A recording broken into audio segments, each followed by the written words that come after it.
shows on media. This is Coming Out Stories. It's a podcast about one of the most important conversations of your life. I'm Emma Goswell. You're going to hear now from Liran. Liran is originally from Israel. She took years to come to terms with her sexuality, dating men for several years. When she did finally come out, she realised she had a gay sister. I think it was, for me, there was a neighbour of ours that I thought was cute at the time, but I wasn't really aware of that. I just remember having some thoughts about girls, but at the same time, I don't think I've ever allowed myself to go with it too much. I've always thought to myself, this is very strange. I don't know if this is normal, you know? And then I think I never really took it too much further. What sort of age was that? Probably 10, around 10. So was this when you were growing up in Israel? Yeah. So growing up in Israel, I mean, I remember back in high school, there was one lesbian girl in our, I guess, year, and she was always a bit of a outcast. Right. And so the idea of maybe being that as well was too scary for me to think, and people would talk about her, you know, and so I think it took me a very long time to kind of recognize that. So what was it like growing up in Israel then? What sort of things were they saying about this girl? What did most people view gays and lesbians as being? I mean, I think like my family, for example, kind of their view on things is it's just not natural. It's not the right way. You know, the right way would be a male and a female. And I think to some extent people still view it this way. You know, it's just not right. People would speak about her, because people love talking about people, and also because, you know, she was different. I've only ever been to Tel Aviv, and I certainly know that that's a very progressive and very gay-friendly city, actually, and they have a big pride celebration. But yes. Does that not filter out to the rest of Israel? Do you get the sense that most of Israel is not that tolerant towards gay people? I don't know if I would say the rest, but I think there are definitely, Tel Aviv is like, yes, it's a hub for gay people. So basically a lot of people, I think, that come from wherever in the country, they may be the same even in London, right? So a lot of people who come from like smaller cities, they would come to London, they would come to Tel Aviv just because it's a place for them to kind of express themselves, and they know that there's a lot more other gay people around them. Yes, for sure, there are many people still that I'd say are very old-fashioned in their ways of thinking and would consider that, and especially if you're religious, don't forget that. And there are a lot of religious people in the country as well, so would consider that either a sin or just something very unfathomable. But then there are also a lot of people who are very open to it today. I've got many friends, gay couples that are getting married, that are, you know, there is a very big movement towards changing that today in the country and legalizing it. And because at the moment you can't really get married legally in the country, but that is also because the country is very religious. So what was it like for you? Did you grow up in a very religious family? No, not at all. No. Not at all. No.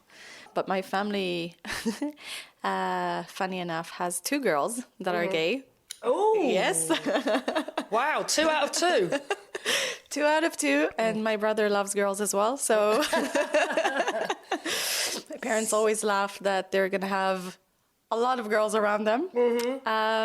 So you did eventually come out to your family then? I did eventually come out. Yeah, my first time speaking to my parents about it was when I was 24, after my first, I guess, relationship. It wasn't a very long relationship, but my first, like, real relationship with a woman. Almost a late bloomer then, yeah, as you said. Oh, very late bloomer. Yeah. Why was that, you think? You just didn't find anyone to have a relationship with, or you weren't ready? Definitely not ready. I just, the idea of being gay scared me so much that I didn't do anything about it. I dated men. I also didn't understand that I might be gay. It didn't cross my mind at all. Yeah, I mean, I've dated most of my life men. Just never had feelings, never understood also people that would be like dramatic about relationships and stuff, because I never had feelings for men, so I couldn't really understand what that meant. So yeah, it took you a long time to process it then? Took me a very long time to process it. I think even today there are moments where I'm like getting a little bit confused within myself. But I think it's something normal. And I think in general, when you're in relationships, I'd imagine sometimes, you question yourself regarding certain things. So yes, it took me a very long time. So basically for me, I was in 2 gay relationships, and after, not the current one, the one before it, I started having anxiety attacks where I saw a man in my head. I didn't understand what that meant, because I was like, 1 second, why do I keep seeing a guy? What do you mean you kept seeing a guy? So in my head, I kept seeing myself with a man. Okay. However, I was in a relationship with a woman. And so I did not understand that. That caused anxiety attacks as well. And then at that point, I was also offered to move to London. And I kind of decided to do it because, I've always had a strange love for Ireland and Scotland and the English accent. And I loved my job back in the day. Like, I loved my job, so I decided to move for it as well. And I thought that would be a good time for me to kind of go through things and maybe date men and try and understand myself better. And I moved to London, fell in love with a girl after 2 weeks. Wow. Just after breaking up a relationship back home. So that unfortunately never really evolved into anything. So you never got to date the men? No. So I've dated her for about 2 months, broke it off because I was not ready to date a woman, and I knew that I came here with a mission. But your mission was to date men or to be straight or to just understand myself. Yeah. And I felt that I had to date men to do that. So if I fell in love with a woman, I couldn't really do that. Yeah. So. And at this stage, you were already in your 20s then, yeah? I was already 30, I think. Oh, right. Oh, okay. Yes, so this really is a long process then. Okay. Right. So went on many, many dates with men and just felt depressed. I wasn't happy and I didn't understand myself. I was like, 1 second. Like, I was in a relationship with a woman, started having anxiety attacks because of men, then dated men. So that should kind of make me happy because that should basically allow me to understand myself better. But it's not making me happy. So what the hell? And then I had a very interesting experience. I was dating a girl and at the same time contacted by a guy that I dated previously that actually I thought that I could maybe evolve feelings for, but he kind of ended it before I was able to know anything more. And I already started having feelings for this girl, and I was, again, in a bit of an anxiety because I didn't understand, oh my God, what am I going to do now? So me being very honest, I spoke to her, told her about it, and she said to me, you know what, date him as well, just let me know if anything changes. Date him as well? Yeah. God, that's having your cake and eating it then. Well, I'm guessing it was quite a confusing time, really. So I dated both of them, and then I don't know how many weeks, like basically he kind of represented everything I was looking for in a man or in a relationship. But I realized I had feelings for her and not for him. And I think that was kind of like the breaking moment for me where I was like, okay, I get it now. Wow, and this is over a decade of having this quandary in your head, yeah? Yes, many, many, many years. I am very thorough in my life. So. You thoroughly researched your sexuality there. That's full commitment there. To actually committed to dating people of both genders simultaneously. Yes, yeah. I've never heard of anyone doing that. That's good. I mean, even bisexuals, that's their dream, isn't it? So, did you think you were bisexual for a bit then? Yeah. I've always presented myself as bisexual. Yeah. Okay. Yeah, I don't think I am today. And now you think you're not? Yeah. Okay. Yes, maybe I can fall in love one day with a guy. I'm not ruling that option. But I am definitely more attracted to women. So yeah, and today I have a lovely girlfriend, an English girlfriend for about 7 months now. Wow. That I am very much in love with. Talking about family, talking about the next steps. Oh, really? So, yeah. Wonderful. So let's go through the process of telling your family then. Was that difficult? Right. Yes, it was very difficult. When I first told my parents when I was 24 about my girlfriend back then, it was just as we separated because she moved back to the States and I lived in Israel. I told them that and they thought that I went completely insane. They thought that it was a phase. something caused me to think that, blah, blah, blah. Well, did you sit them down and tell them both together, or how did you do it? I think I chose probably a very bad time at the time, but I thought it was a good time. It was when both my grandfathers, it was my grandfather and my grandmother were in hospital of different sides. And so I chose a time when I was with my mom in the hospital to tell her that. So that was a very bad time for her. I sat with her. With my dad, I think she told my dad. I don't think I said that to my dad. It took years and years with them. I mean, I know my dad to this point is not happy about it whatsoever, and he has another daughter that came out to him as well. You know, I think my dad, if he could have chosen our lives, he would have chosen it differently. Yeah, he would have preferred for it to be different. He would have preferred for me to be with a man 100%. But I think he's also accepted the fact that that might not be my future, and so you know, he just wants to see me happy. And your mum? I think she struggled with it a lot at the beginning, but by now she's completely okay with it. So who came out first, you or your sister? Oh, definitely me. We have a 10-year gap, so okay, yeah. okay. Yeah. So did you have that conversation with her as well then? Yeah, I think she knew about my struggles at the time, like when I was kind of telling her, you know, about what was happening in my life and stuff. And yeah, I think I was probably one of the first people, at least in the family, to know about this, because she came out to my parents much later. She fell in love with one of her best friends back in high school, and so they've been together since. Wow. Yeah, very long relationship.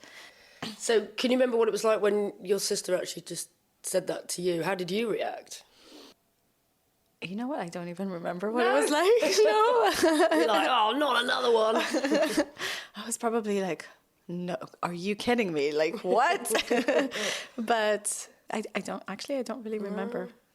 Yeah, that's interesting, isn't it? 2 in one family. Yeah. It's actually quite common. Exactly. It is quite common. I know of quite a few families. So what's it like being coming out in the workplace? Have you had any scenarios you've had to come out to people?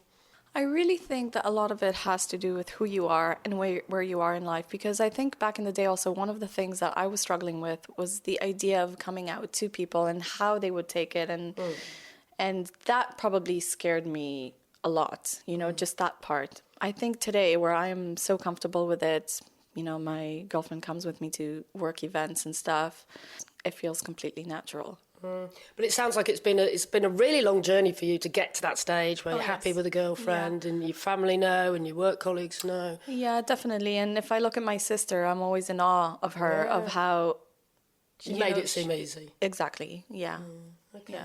So, having had that long journey, is there anything that you would have changed about the process for yourself?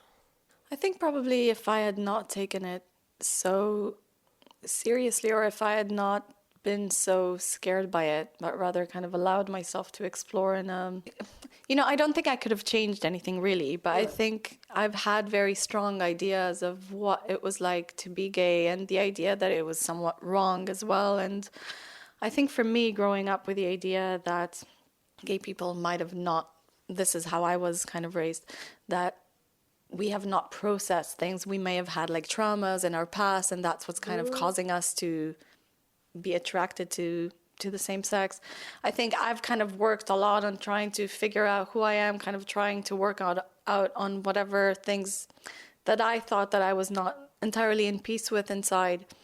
So I wish it wasn't like such, I guess, a difficult journey in that sense, and I would just been like, you know what, this could just be who I am, and there's nothing wrong with that, and I don't need to now have to go through this tedious kind of process like my sister kind of did so easily. I think whatever you're feeling, I guess, is fine, and you don't have to try and fight it, and you don't have to try and like, even if you're scared by it, it's okay, you know, and you kind of just need to kind of recognize, all right, this is who I am right now, and I'm just gonna explore it further. So if you did have one bit of advice for other people still going through the process and a bit unsure about their feelings or how to come out, what would your advice be? I say just recognize that you are where you are. You know, you're maybe in a confused state. You may not know exactly who you are, and that's completely fine, you know, and then just explore, just see how certain things make you feel. Try and understand yourself better by going through these experiences. So it's completely fine to go through experiences without really first knowing what you want. Don't feel like you're pressured to have to know that you're gay, or to have to know that you're bi, or to have to know that you're straight. Whatever experiences you have is legitimate, and I think you're a very good example of not rushing it. Yes. I don't mean that in a bad way. I mean, that's a good thing, isn't it? Yeah, you should never rush anything in sure, life. Certainly something that as important as your sexuality. For sure. I mean, it's such a big part of who you are, right? Yeah. And in the end, you just want to live a happy, life. So just do whatever you need to get there. Thanks so much to Liran for taking time out to share her story and all the recollections of coming to terms with her sexuality and talking to her family. Please do subscribe wherever you get your podcasts from. We'd also love to hear from you on Twitter. You can find us there at Come Out Stories. I'm Emma Goswell, and Coming Out Stories is a What Goes On media production. Coming up next time, you'll hear the incredible story of Enoch, a gay man living in LA who was actually thrown out of university for being gay. His coming out also led him to go through so-called gay conversion therapy. They found out immediately, started talking about where to send me to get myself fixed. I did conversion therapy, pray the